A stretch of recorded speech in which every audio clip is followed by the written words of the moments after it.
റഷ്യയിലെ ഒരു കേന്ദ്രത്തിൽ വെച്ച് ഡ്രോണുകൾ നിർമ്മിക്കാൻ ചൈനീസ് പൗരന്മാർ സഹായിക്കുന്നുണ്ടെന്ന ആരോപണവുമായി ഉക്രൈനിയൻ പ്രസിഡന്റ് വ്ളാഡിമിർ സെലൻസ്കി. ഗുരുതരമായ ഈ ആരോപണത്തോടൊപ്പം അങ്ങേയറ്റം പ്രത്യാഘാതം സൃഷ്ടിക്കുന്ന മറ്റൊരു ആരോപണം കൂടി അദ്ദേഹം പറഞ്ഞു വെച്ചിട്ടുണ്ട്. ഡ്രോൺ നിർമ്മിക്കാൻ ഉപയോഗിക്കുന്ന ഈ സാങ്കേതിക വിദ്യ ചൈനയിൽ നിന്ന് റഷ്യ മോഷ്ടിച്ചതാകാമെന്നാണ് സെലൻസ്കിയുടെ ആരോപണം. റഷ്യക്ക് വേണ്ടി ഉക്രൈനിയൻ സൈന്യത്തിനെതിരെ പോരാടുന്ന 2 ചൈനീസ് പൗരന്മാരെ അടുത്തിടെ ഉക്രൈൻ പിടികൂടിയതിന് പിന്നാലെയും റഷ്യ ചൈന ബന്ധത്തിൽ ആരോപണവുമായി സെലൻസ്കി രംഗത്ത് വന്നിരുന്നു. റഷ്യക്ക് ആയുധങ്ങളും വെടിമരുന്നും ചൈന വിതരണം ചെയ്യുന്നുണ്ടെന്ന് ആയിരുന്നു അന്ന് സെലൻസ്കി പറഞ്ഞത്. ഇതിന് തൊട്ടുപിന്നാലെയാണ് ചൊവ്വാഴ്ച കൈവിൽ നടന്ന വാർത്താ സമ്മേളനത്തിൽ വെച്ച് ഉക്രൈനിയൻ നേതാവ് പുതിയ ആരോപണം നടത്തിയത്. ഡ്രോൺ ഫാക്ടറിയിൽ ജോലി ചെയ്യുന്ന ചൈനീസ് പൗരന്മാരെ കുറിച്ചുള്ള വിവരങ്ങൾ ചൈനീസ് ഭാഗത്തേക്ക് കൈമാറാൻ ഉക്രൈനിലെ സുരക്ഷാ സേവനത്തോട് ആവശ്യപ്പെട്ടതായും സെലൻസ്കി വാർത്താ സമ്മേളനത്തിൽ പറഞ്ഞു. ചൈനീസ് നേതൃത്വവുമായുള്ള കരാറുകൾക്ക് പുറമെ റഷ്യ ചൈനീസ് പൗരന്മാരുമായി ഒരു കരാറുണ്ടാക്കിയാണ് ഇത്തരം പരിപാടികൾ നടത്തുന്നത്. അതിനാൽ തന്നെ ചൈനീസ് ആർമിയുടെ ഈ സാങ്കേതിക വിദ്യകൾ മോഷ്ടിച്ചതായിരിക്കാമെന്ന് ഞങ്ങൾ വിശ്വസിക്കുന്നു എന്നും അദ്ദേഹം പറഞ്ഞു. എന്നാൽ ഈ ഡ്രോൺ നിർമ്മാണത്തിൽ ചൈനീസ് ഭരണകൂടത്തിന് പങ്കില്ലെന്ന് വിശ്വസിക്കുന്ന സെലൻസ്കി ഇത് റഷ്യ നടത്തുന്ന വളഞ്ഞ വഴിയിലുള്ള നീക്കമാണെന്നാണ് ആരോപിക്കുന്നത്. ഇക്കാരണം കൊണ്ട് തന്നെയാണ് ഈ മോഷണം ചൈനീസ് ഭരണകൂടത്തെ അറിയിക്കാൻ സെലൻസ്കി തയ്യാറാകുന്നത്.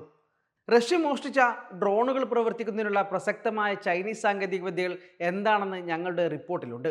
അവരുടെ പങ്കാളികൾ അവരുമായി എങ്ങനെ പ്രവർത്തിക്കുന്നുവെന്ന് ചൈന കാണേണ്ടത് പ്രധാനമാണെന്ന് ഞാൻ കരുതുന്നുവെന്നും സെലൻസ്കി പറഞ്ഞതായി ഉക്രൈൻ മാധ്യമങ്ങൾ റിപ്പോർട്ട് ചെയ്യുന്നു. ചൈനയുടെ അറിവില്ലാതെ റഷ്യ ചൈനയിൽ നിന്ന് ഡ്രോൺ സാങ്കേതിക വിദ്യ നേടിയിരിക്കാമെന്ന ഉക്രൈനിയൻ പ്രസിഡന്റിന്റെ പരാമർശം ചൈനയോടുള്ള സെലൻസ്കിയുടെ സ്വരത്തിലെ മൃദുത്വത്തെ സൂചിപ്പിക്കുന്നുവെന്ന് റോയിട്ടേഴ്സ് വാർത്താ ഏജൻസി പറയുന്നു.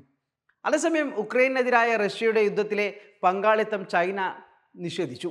എന്നാൽ ചൈന റഷ്യക്ക് ആയുധങ്ങൾ നൽകുന്നുണ്ടെന്ന് തനിക്ക് വിവരമുണ്ടെന്നും സെലൻസ്കി മുമ്പ് പറഞ്ഞതായിട്ടുള്ള റിപ്പോർട്ടുകളുണ്ട്.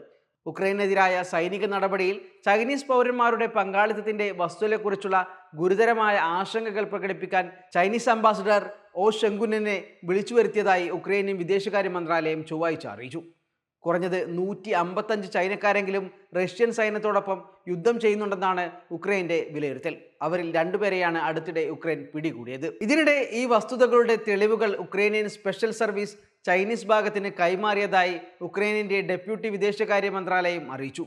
ചൈനീസ് പൗരന്മാരുടെ പങ്കാളിത്തവും റഷ്യയിലെ സൈനിക ഉൽപ്പന്നങ്ങളുടെ നിർമ്മാണത്തിൽ ചൈനീസ് കമ്പനികളുടെ പങ്കാളിത്തവും ഗുരുതരമായ ആശങ്കയുണ്ടാക്കുന്നതും ഉക്രൈനും ചൈനയും തമ്മിലുള്ള ബന്ധത്തിന്റെ മനോഭാവത്തിന് വിരുദ്ധമാണെന്നും മന്ത്രാലയം വ്യക്തമാക്കി.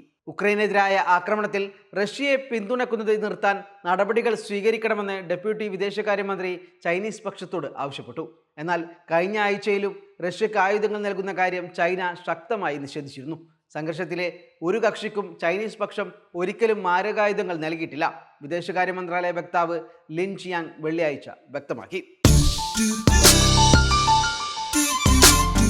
യഥാർത്ഥ സ്ട്രോബെറിയുടെ ഗുണഫലങ്ങളോട് കൂടി തയ്യാറാക്കുന്ന happy strawberry jam.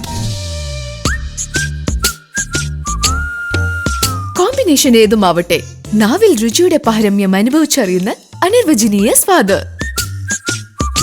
Strawberry, mango, mixed fruit, pineapple എന്നീ രുചികളിൽ happy jams. Happy keeps everybody happy.